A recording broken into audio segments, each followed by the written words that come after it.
Olá, você que nos acompanha aqui, o nosso bate-papo com o Hélio Dolly. Estamos começando mais um bate-papo dessa quarta-feira. Como vai, Hélio? Tudo bem? Tudo bem, Negrão? Boa tarde Maravilha. aí, todas e todos aí que estão nos assistindo.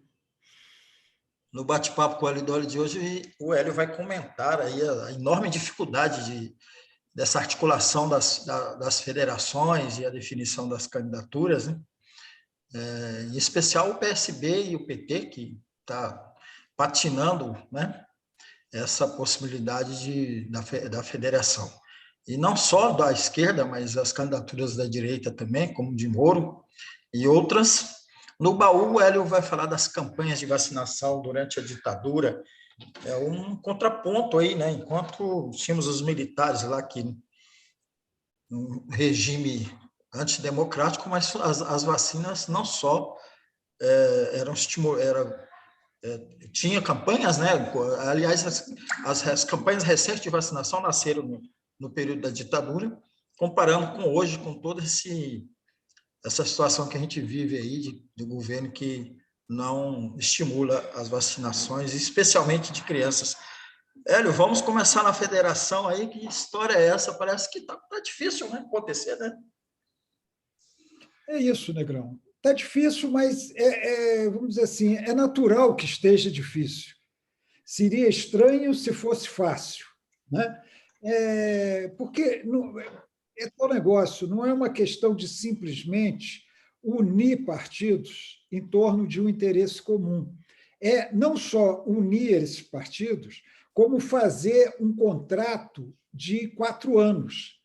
Quer dizer, você se obriga a estar junto durante 4 anos. Quando você casa, né, Negrão, tem aquele negócio para toda a vida e tal, mas ninguém faz um contrato. Olha, eu vou casar durante 3 anos. Depois de 3 anos, eu vou ver se renovo ou não esse meu contrato de casamento. Você não estabelece o prazo, você vai até onde for possível.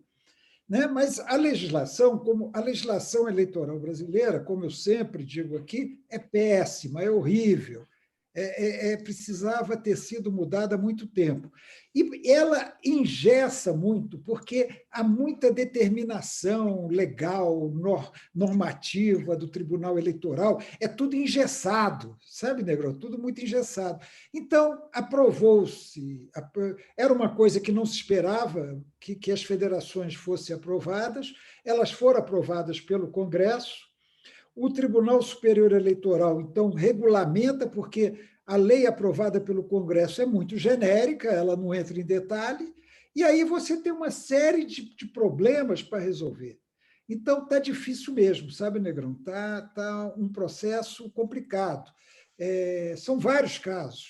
Mas é o seguinte, para apoiar um único candidato a presidente da República, os partidos não precisam formar federações, eles podem simplesmente se coligar, porque a coligação está proibida nas eleições proporcionais, ou seja, eleição de deputado federal, deputado estadual e, aqui no Distrito Federal, de deputado distrital. Aí não pode ter coligação, cada partido entra com sua lista, com sua chamada nominata.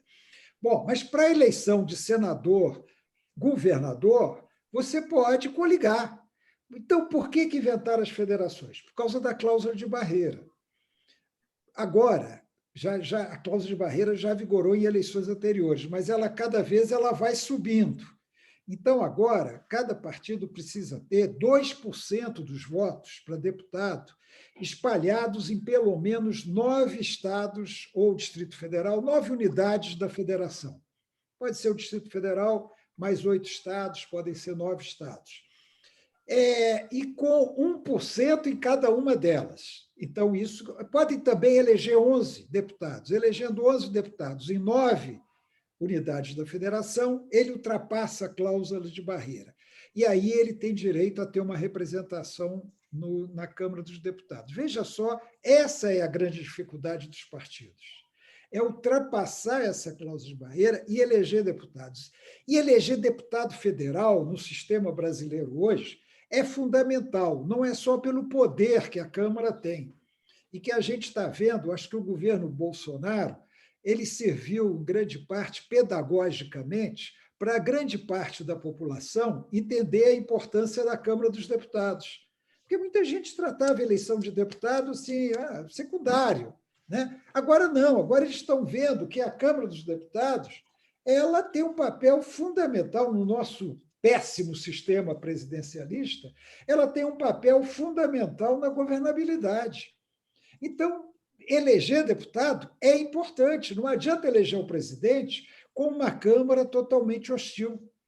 Agora, não é só isso, tem algo mais pragmático. Eleger deputado é fundamental porque é o número de deputados que você elege que vai dizer quanto de dinheiro você vai ter no fundo partidário e no fundo eleitoral, assunto que nós tratamos no último programa. E vai dizer para você se você ultrapassou ou não a cláusula de barreira e qual o tempo de televisão que você vai ter nas campanhas eleitorais e nos períodos entre as eleições, que agora também o Congresso aprovou que voltam aqueles programas de partido nos anos não eleitorais. Né? Nos anos que não tem eleição, os partidos têm direito a um horário na televisão. Então, eleição de deputado ficou muito importante. E os partidos, para cumprir a cláusula de barreira e também para eleger mais deputados, eles viram que eles precisam, alguns deles precisam se unir. Partidos que dificilmente sozinhos cumpririam a cláusula de barreira, ou que sozinhos, em muitos lugares, não elegeriam deputado. Por que é complicado? Você pode ter, Negrão, um ótimo... Vou dar o exemplo de Brasília, porque é onde nós dois estamos. Né? Quer dizer, você hoje está viajando, mas é onde você mora.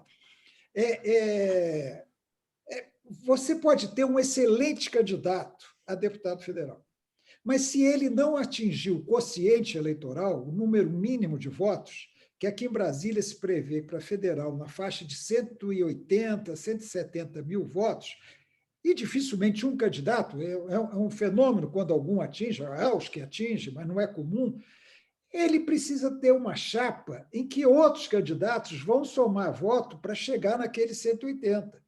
Se ele não consegue ter esses candidatos fora, ele pode ter muito voto, mas se ele não atingir o quociente, ele não se elege. Ele pode ter muito voto, mas não se elege deputado. Então, a federação ajuda os partidos a reforçarem suas chapas para a Câmara dos Deputados.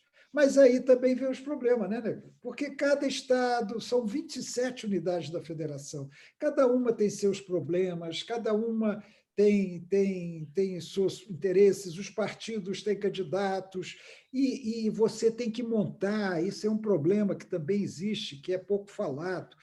As federações têm que montar uma direção. Aí, quem é que vai dominar essa direção? Né? Por exemplo, no caso da federação do PT, PSB, PV e PCdoB, são 50 nomes para dirigir essa federação. O PT quer ter maioria nessa federação. É justo, o PT é o partido maior, ele quer ter maioria. Mas, à medida que ele tem maioria, ele decide tudo na federação. Então, ele coloca os outros partidos sob o comando dele. E os outros partidos temem isso. Então, o PT vai mandar na federação. Vai ser como se a federação fosse um PT ampliado. É natural que seja assim, porque o PT é majoritário, o PT é maior mesmo.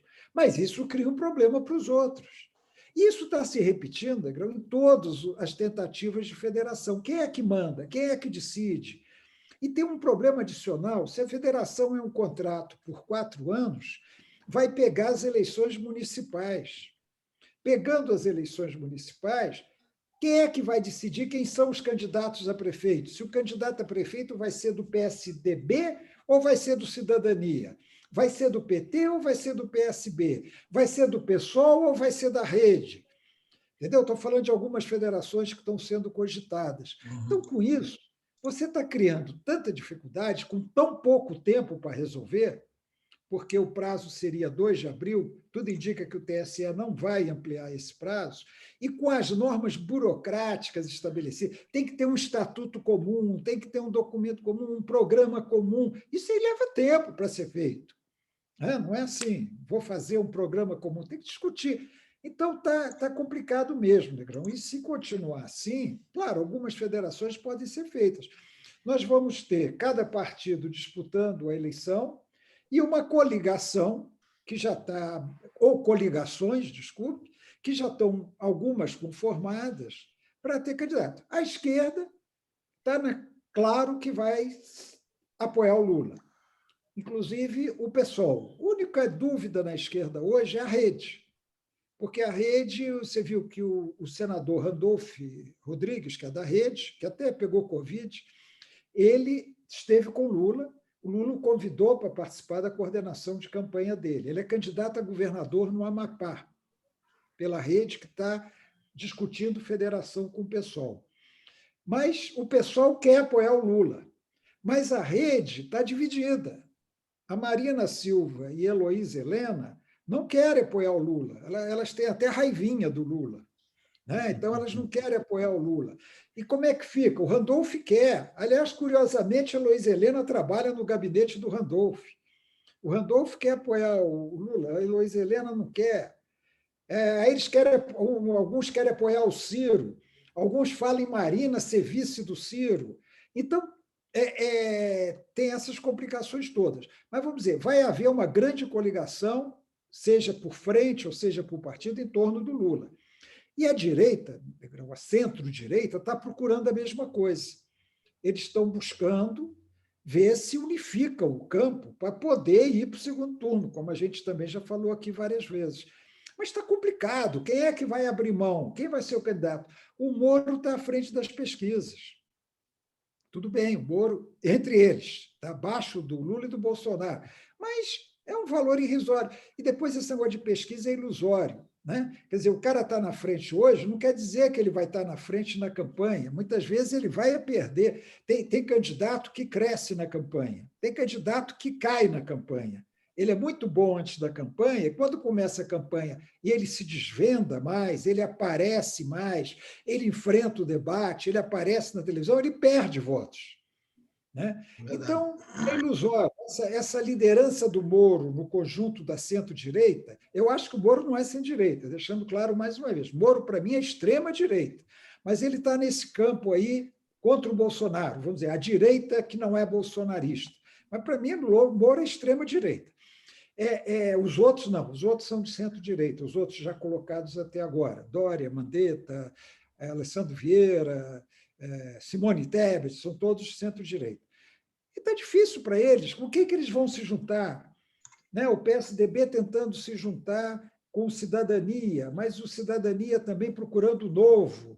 O Podemos com a União Brasil, que é o antigo DEM com o PSL.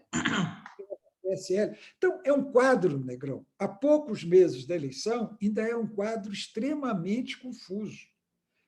Só tem certo até agora que Bolsonaro é candidato, que o Lula é candidato, e que os dois lideram as pesquisas até agora. Mas pesquisa tem que ter cuidado. Pesquisa não diz o resultado da eleição. Uma bobagem que estão falando aí é que o PSB e o PT resolveriam o problema de São Paulo com uma pesquisa. Faz uma pesquisa e vê se o Haddad está na frente ou se o Márcio França, que é do PSB, está na frente. Quem estiver na frente vai ser o candidato. Isso é uma grande bobagem. Qualquer um dos dois pode estar na frente agora e ser superado pelo outro no decorrer da campanha eleitoral. Isso é uma bobagem, a gente já falou isso aqui inúmeras vezes. Candidatos com 2% que ganham a eleição, candidatos com 30% que não vão nem para o segundo turno.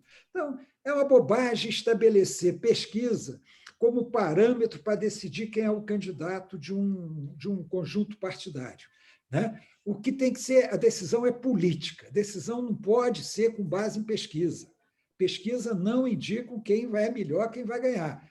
Mas as pesquisas que nós temos hoje dão Lula, muitas vezes, muitas chances de ganhar no primeiro turno, bem na liderança, Bolsonaro depois vem Moro e Ciro e os outros lá atrás.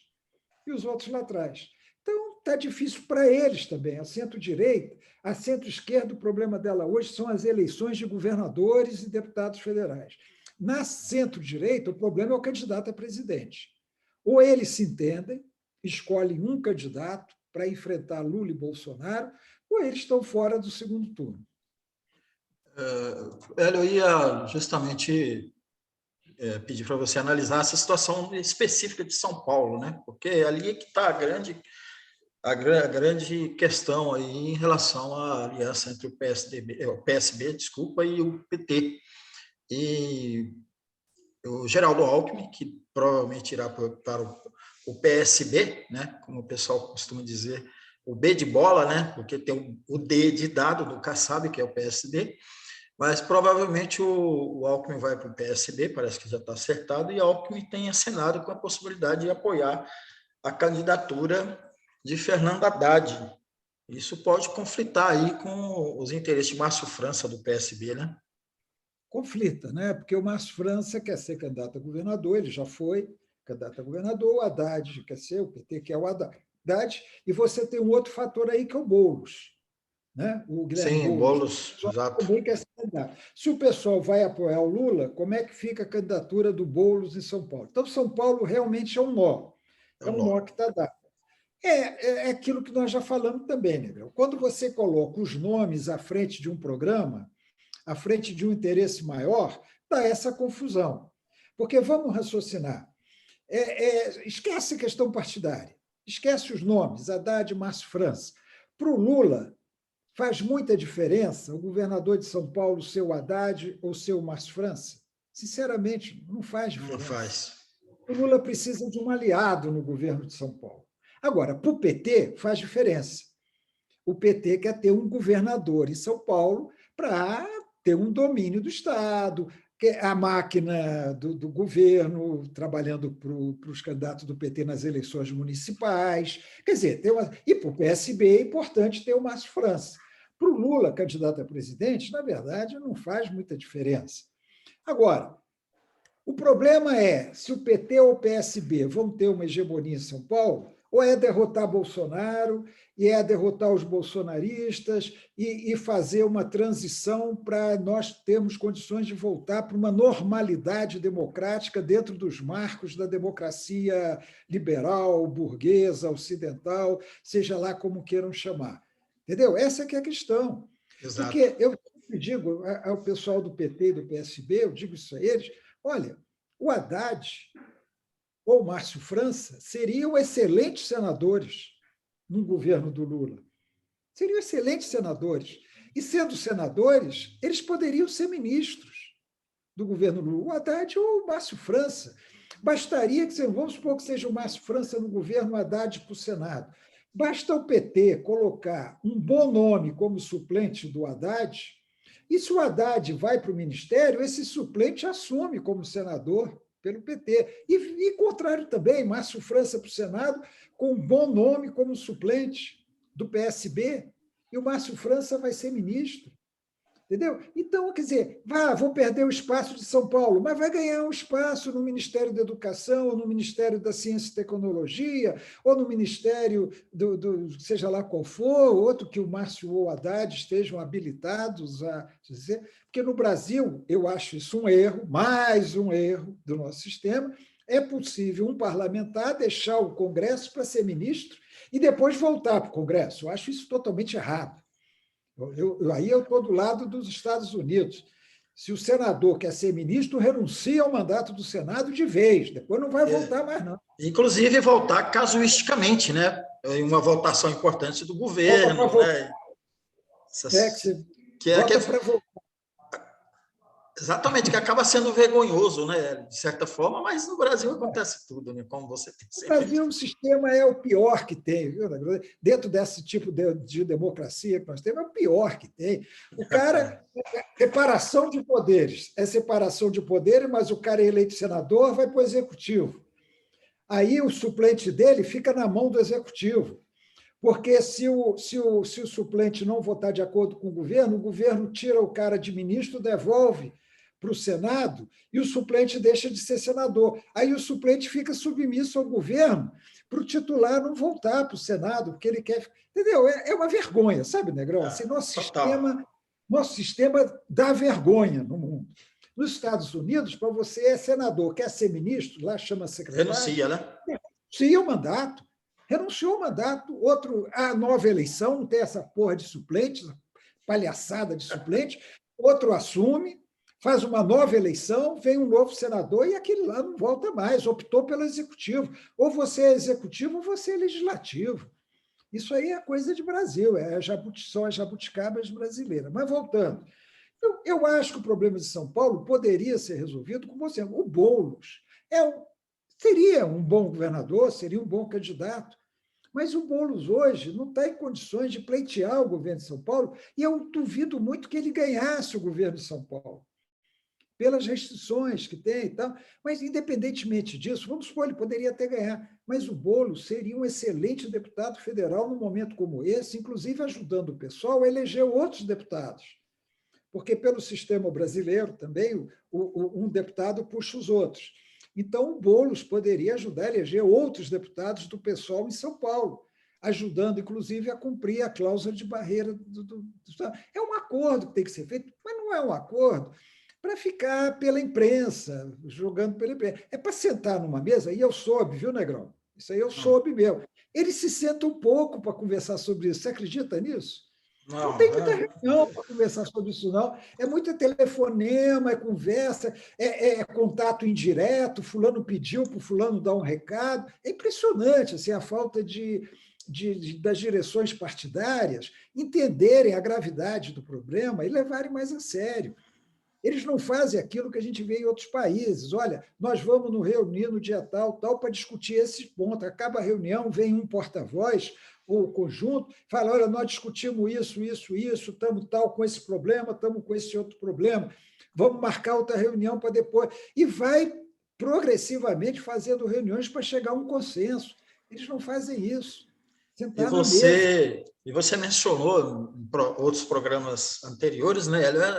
A enxurrada de especulações, né, de fofocas e tal, que tá nessa gênese aí, né, que é a falta dos dirigentes partidários discutirem abertamente essas questões, né? Então fica aí essas repercussões, muitas vezes falsas, né, por conta dessa falta de transparência nesses debates, né? Negrão, e é muito ruim, no momento da gravidade do momento que o Brasil vive, com esse desgoverno, com esses absurdos que são cometidos a cada dia, com a pandemia, com as UTIs lotadas, com a fome, com a miséria aumentando, com todo esse quadro trágico que o Brasil está, os nossos dirigentes políticos têm que gastar tanto tempo com essa conversaiada, sem objetividade, em torno das eleições. Primeiro, o Bolsonaro já tinha que estar fora, por impeachment, mas aí tem o bandidão Arthur Lira segurando lá o impeachment e, na verdade, ninguém mais está interessado no impeachment, ninguém mais que eu falo desses líderes políticos.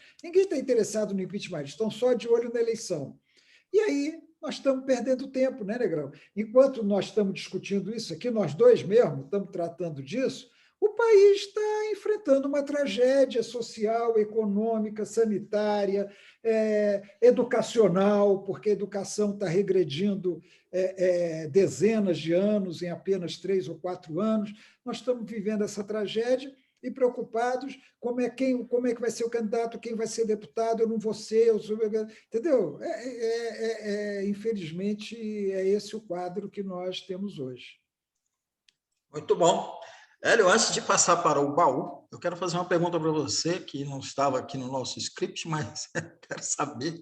Você lamentou a morte de um certo guru aí do fascismo brasileiro? Negrão, olha, eu não gosto de exaltar a morte de ninguém, né? Mas vamos ser realistas, né? Alguém lamenta a morte do Hitler? Entendeu? Alguém lamentou a morte do Hitler? Meu critério de humanidade, meu pensamento cristão, eu não posso. Espera aí, tudo bem, a gente pode até falar isso, mas ninguém lamenta a morte do Hitler, né? Então, Exatamente. eu acho o seguinte, por mim, ele não precisava ter morrido, não. Ele podia continuar lá na Virgínia, falando as bobagens dele, aquela história, né? Os imbecis acham que ele era um filósofo importante, tal. O próprio Bolsonaro, que é o imbecil maior do país hoje, é o grande imbecil do país, o Bolsonaro, está exaltando, chorando por ele, luta oficial por um cara daqueles, né? Mas o cara era negacionista, né, Negrão? Um negacionista, que falso, hipócrita. Ele falava que a Terra era plana e tinha um globo atrás dele, no escritório dele, né? Entendeu? Um hipócrita, um tipo da pior qualidade, um falso intelectual, só mesmo aquele outro imbecil do Pedro Bial para ficar dizendo que era uma grande intelectual brasileiro. Tal. As redes exploraram bastante isso ontem. Né? Então, eu, sinceramente, Lema, eu não lamento, não. Por mim, ele podia estar vivo. Não vou também festejar a morte dele, que também não altera nada. Para mim, não altera nada, né? Nem para a sociedade. Mas também não vou lamentar, não. Não vou ser hipócrita de ficar lamentando a morte de Olavo Carvalho, não. Estava Lamento pensando pelos agora aqui. Hã? a Sim? gente sempre lamenta pelos familiares, que não tem É, nada a ver, às vezes tem nada a ver com isso. Eles vão sentir a falta dele, normal, os amigos, tal. Eu lamento por eles, entendeu? Agora, eu, pessoalmente, não. estava pensando agora aqui, Hélio, que você tem aí mencionado com frequência que a necessidade da gente ter um tribunal de Nuremberg aqui. Então, acho que eu só lamento ele ter morrido por não ser um desses réus do tribunal de Nuremberg, que o Hélio Dória está sempre lembrando dessa necessidade aqui. Vamos então para o baú. No baú do Hélio, a gente vai falar aí das campanhas, ele vai trazer um pouco da sua memória das campanhas de vacinação na ditadura e fazendo essa comparação, né? A gente teve um governo autoritário, mas que é um governo que, assim, com todas as suas contradições, defendiam, né? Defendiam princípios básicos da ciência, né?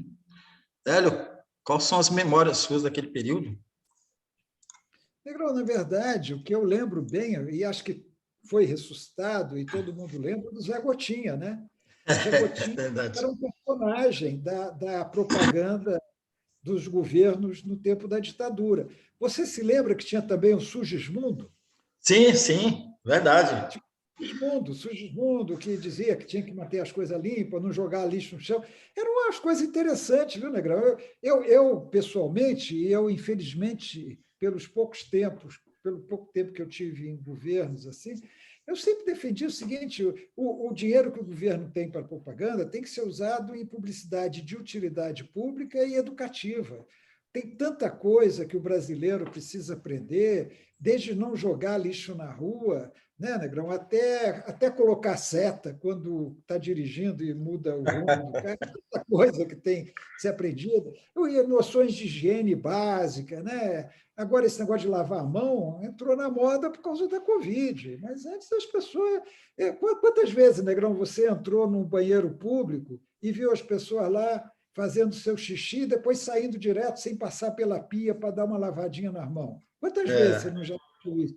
Eu assisto até verdade, hoje, na verdade. Até hoje ainda vejo. Uns idiotas que verdade. estão lá, depois sai direto, sem lavar a mão. Então, Negrão, eu acho assim, o Zé Gotinha foi um marco. Por quê? Porque é isso que você falou, você está certo. A ditadura, com todos os seus erros, com todos os seus absurdos, né, com toda a sua violência, com toda a a maneira como lidou com o país nesse período, com a corrupção que existia, né, com tudo isso, nunca foi contra a vacina. Pelo contrário, incentivava. As campanhas de vacinação eram campanhas maciças. O dia da vacinação era aquele dia quase de festa, né, Negrão? Exato. Vacinação contra tal coisa, varíola, contra pólio. Aí era aquele dia da grande vacinação. Eu me lembro, eu pequeno, Negrão, eu sou antigo, né? Eu tomei a vacina Salk. Você já ouviu falar da vacina Salk? Não, não, acho que nada do meu tempo, não é. É a minha primeira lembrança de vacina. A vacina Salk era contra a paralisia infantil, contra a polio. Ah, tá. Aqui não era a Sabin, né? Que a Sabin era gotinha, né? Exato. Aí Exatamente. eu tomava a Salk. Por quê? Salk. Porque na época a polio era uma doença grave. Eu tive nos meus colégios que eu estudei, sempre tive colegas com a que a gente chamava paralisia infantil, andavam de muleta. Eu tive isso. Não foi só num colégio, não. Mais de um colégio eu tinha colégio. Era uma coisa muito disseminada na época. E a vacina Salk foi um grande avanço para combater a polio. Aí depois surgiu a da gotinha, daí o Zé Gotinha. Então era muito melhor para as crianças, em vez de levar uma agulhada, uma gotinha na boca. Que, aliás, Hélio, se eu não me engano, desculpa me interrompê-lo, mas se eu não me engano, quando foi lançada a SEIB, o próprio Albert Seib esteve no Brasil, acho que inclusive na época da ditadura, né? Teve no Brasil. Mas eu digo, os governos militares, eles sempre incentivaram a vacinação. Por quê? Por uma questão, Negrão, de inteligência. Você pode ser fascista, você pode ser violento, mas você pode ser inteligente ao mesmo tempo. Agora, o que não é. Claro, agora sempre houve, Negrão, o chamado hoje se chama de antivax, os antivacinas sempre existiram. Exato. Aqui, desde Oswaldo Cruz, né? Às vezes você vê a revolta da vacina que houve aqui no Brasil. Mas eu digo, mesmo nos tempos modernos, existiu ou por uma convicção filosófica, ou até por uma convicção de saúde mesmo. Achar que inoculação de vírus... É uma teoria, vamos dizer, uma teoria que não é comprovada, mas que existia. A inoculação de vírus prejudica o organismo, faz mal à saúde, pode criar problemas futuros. É que nem quando... Se você comprar um remédio e ler a bula, cara, você não toma o remédio. É verdade. Você já reparou isso? O melhor é não ler a bula, confia no teu médico. Né? Porque se você ler a bula, você não toma o remédio. Os efeitos colaterais, os problemas que pode dar, as interações medicamentosas e tal. Aí você fala, pô, eu não vou tomar um negócio desse, vai ser pior do que... Então, sempre houve os antivacina, mas eles não tinham essa disfarçatez que hoje tem os antivacina, de aparecerem demonstrando abertamente sua ignorância. Eles não têm vergonha da própria ignorância. Né? Então, essa é uma regressão que nós tivemos, terrível. Do mesmo jeito que o racista perdeu a vergonha de ser racista, o misógino perdeu a vergonha de ser misógino, tudo isso graças ao bolsonarismo e também a esse recentemente falecido, o filósofo da Virgínia lá. Então, você hoje tem uma situação que nem na ditadura militar tinha. Havia mais inteligência na ditadura militar. Eu não sei, será que os generais formados nos anos 40, 30, 40, 50, eles eram tão mais inteligentes que os generais de hoje, que os generais de hoje parecem ser uma negação, pelos que a gente vê. Pode ter muito general inteligente aí, mas estão escondidos, porque os que aparecem, vou te contar, né?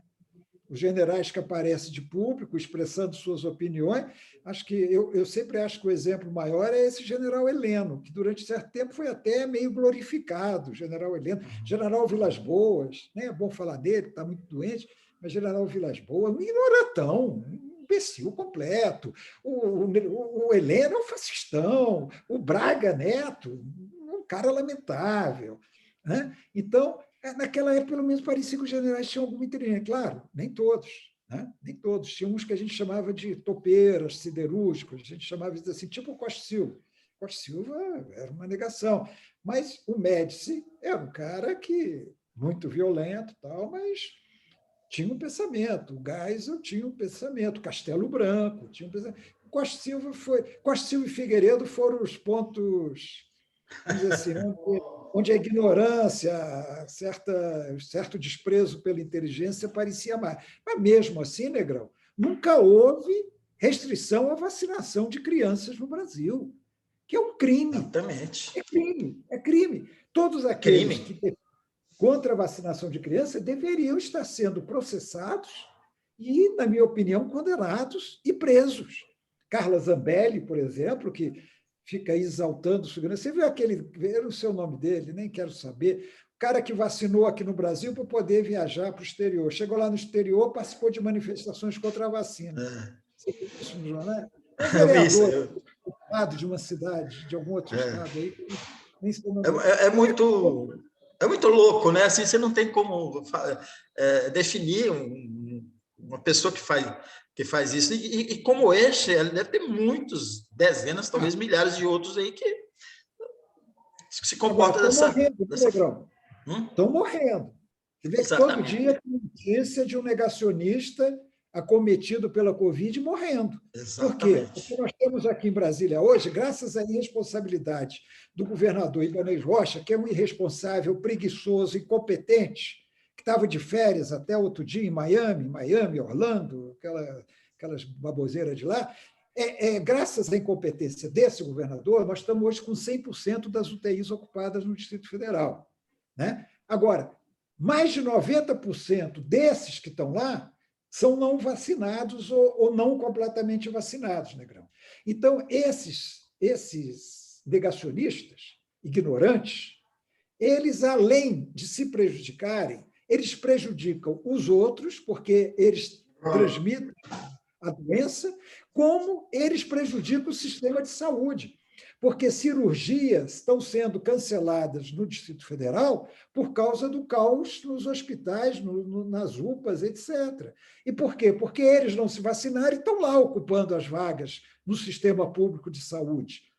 Eu não acharia nenhum absurdo proibir quem não se vacina de acessar o Sistema Único de Saúde. É desumano?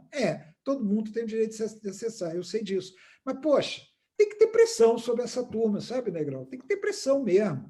Tem que ter pressão para a liberdade individual. É para ter liberdade individual? Então libera maconha, libera cocaína. Liberdade individual. Quem quiser dar uma cheirada numa cocaína, cheira. Liberdade individual. Sabe? É hipocrisia, sabe, Negrão? É falta de inteligência associada à hipocrisia. Eu conheço um caso de uma pessoa que, olavista, da minha convivência, né, tal, mas vamos resguardar o nome das pessoas, que não se contaminou, talvez possa ter sido também um assintomático, mas outros membros da família se contaminaram, sem madra, sem máscara, para tudo quanto é lado. O filho está numa situação deplorável, internado no hospital em Brasília, uma criança, né? Então, o que dizer de uma pessoa como essa? Né? Só para fazer esse registro. Mas, Hélio, muito bom. Criminoso, isso é um crime. O pai... É a mesma coisa do pai que abandona seu filho na rua e vai embora. Exatamente. Deixando... não vai preso? Mesma coisa. Esse caso que você está citando é a mesma coisa. É criminoso. Não pensou na família, não pensou nos filhos, e, enfim, lamentavelmente a situação está acontecendo, e a gente certamente tem outros casos por aí, mas sempre tem alguma coisa que vai se aproximando da gente, né? Sobretudo nesse momento em que a contaminação está muito grande, né? Muitos casos aumentando com a variante Ômicron. Hélio, muito obrigado aí por mais esse excelente bate-papo. A gente volta na sexta-feira. Você que está nos acompanhando aí, faça todos aqueles procedimentos aí para impulsionar aqui o nosso programa com o Hélio Dolly. Um abraço para todo mundo. Até sexta-feira. Só quero fazer, Negrão, antes de você falar, só quero uma coisinha, porque você sabe como é essa coisa hoje, né? Sim. Quero te dizer, quando eu falei libera maconha, libera cocaína, eu não sou a favor da liberação da cocaína, não. Da maconha eu sou. Mas da cocaína não sou, não. Senão esses... Você conhece? Esses FDP? Estou defendendo a liberação da cocaína. Não defendo, não, viu? Exatamente. Mas da maconha eu defendo. Da maconha eu defendo. Muito bem lembrado aí, Hélio. É sempre relevante frisar essas coisas para que não haja incompreensões futuras. Eu também sou a favor da liberação, só que eu sou a favor da liberação de todas as drogas, né? Mas isso é um outro debate que a gente pode fazer depois. Um abraço.